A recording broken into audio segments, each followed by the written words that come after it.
Joel Sherman here. My last full day in Tampa before I go to Arizona. Uh, why don't we do three things today on Jasson Domínguez, who's an interesting person in this camp and somebody whose chance to make the Yankees, if everyone stayed healthy, took another blow yesterday, not because of anything he did, but the Yankees signed Randall Grichuk to a minor league contract. Grichuk is a right-hand hitting outfielder. It was kind of felt like one of the last things they wanted to add here. And so it removed another potential opening if Grichuk makes the team. And again, big ifs, and if the Yankees stay healthy from here on in. But why don't we start three things on Jasson Domínguez by talking about the Martian. Jasson Domínguez signed in 2019. He got almost the entire Yankee international bonus that year, 5.1 million of 5.4 million. It was the most they had ever given to an international free agent out of Latin America. And so, and he was nicknamed the Martian because he supposedly had otherworldly skills at such a young age. And he had comparisons to great players. And I think all of that was very, very bad for Jasson Domínguez. Because I think Jasson Domínguez probably has a chance to be a very good baseball player. He has real power that hasn't fully manifested in the major leagues. We've seen it. He has real speed, which we have seen manifest to some degree. He stole 23 bases last year. And he has a really good hitting eye from both sides of the plate. And he had about a 113 OPS plus from the left side last year. What doesn't he have? Even though he's a natural right-hand hitter, he has not hit well from the right side against lefty pitching in his brief major league career. And his defense isn't very good. He started in center field in the minors. He moved to left in the majors. And he just does not show good instinct for playing the outfield. But is there a 20 homer, 20 steal guy who could get to somewhere near major league average? I don't think that's an impossible outcome. And if Jasson Domínguez had never been nicknamed the Martian and had said, signed for 1.5 million or 2 million as just a decent prospect out of his home country, the Dominican Republic, and he was 23 years old and you thought a legitimate outcome was a 20 homer, 20 steal guy, you would say, wow, that's a pretty good signing out of the country. So I think that the expectations, against expectations, he is always going to struggle, that the outcome possibility of being the Martian is so small. But of being a good player, it is not small. There's a real chance of it. Again, he just turned 23. So why don't we talk about number two, which is the bad thing that happened to him, I think, was being named the Martian. I think the really, really good thing was just as he stopped playing as a regular last year, the Yankees acquired Amed Rosario. I think that Dominguez stopped being a starting player for the best possible reason on a championship caliber team. Somebody just outplayed him. Bellinger and Judge were the givens, and Trent Grisham hit a ton of homers, a ton of big homers. He could play center field. That moved Bellinger over to being pretty much a shutdown left fielder. And that left, when Giancarlo Stanton played regularly as the DH, that left no at-bats at the end for Dominguez, and he became a bench player. And Rosario was acquired from Washington at about that time. And to Dominguez's credit and to Rosario's credit, Dominguez became kind of like a puppy dog at Rosario's foot, following him everywhere. And Rosario is a worker.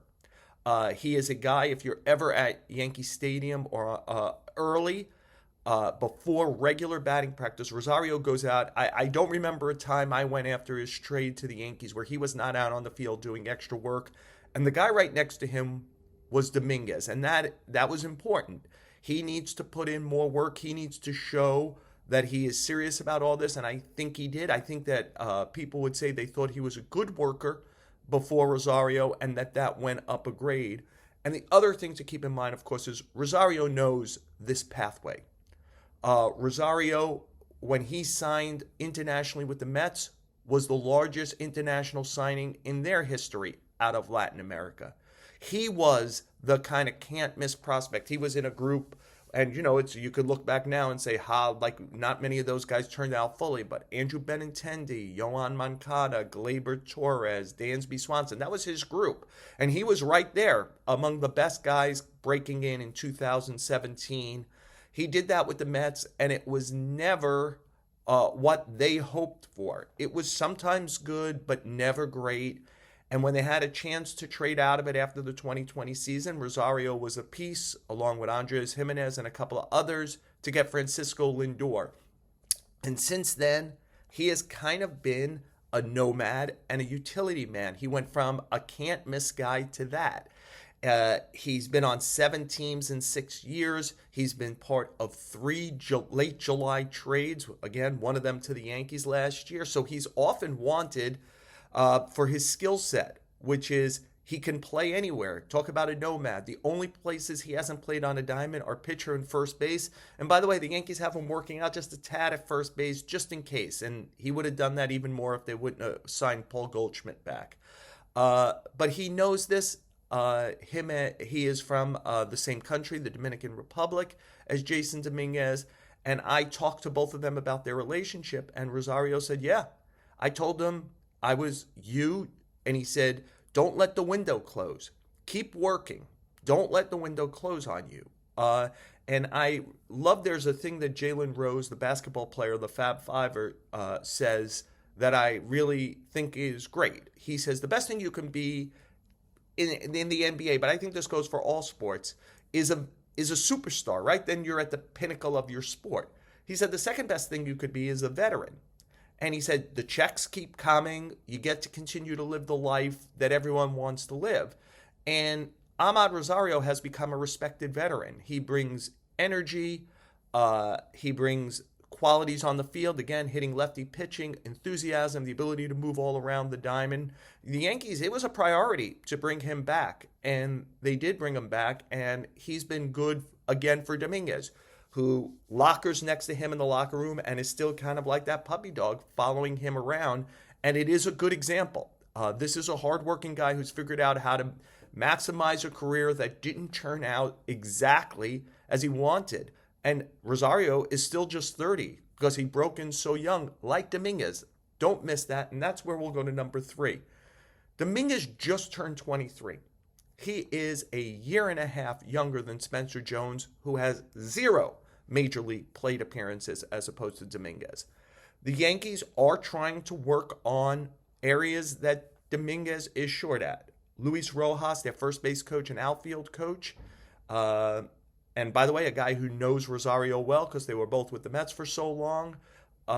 He's told me the Yankees deciphered that Dominguez's problem is he reads the ball off the bat poorly, but would break because he thought it was off the bat he should break.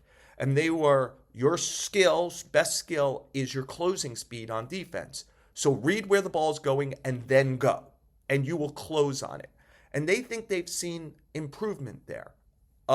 Again, if he could be a 2020 player, can he get to average on defense? Average, major league average in left field.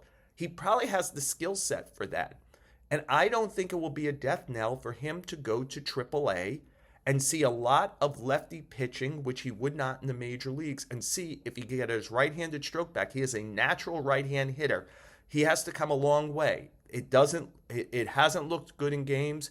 On Wednesday night, the Yankees faced the lefty starter. It was interesting. Rosario led off with a homer. Dominguez was the next batter and struck out. Again, they were together, and Dominguez still in that game didn't have great at-bats against the lefty. I think he had 3 in all.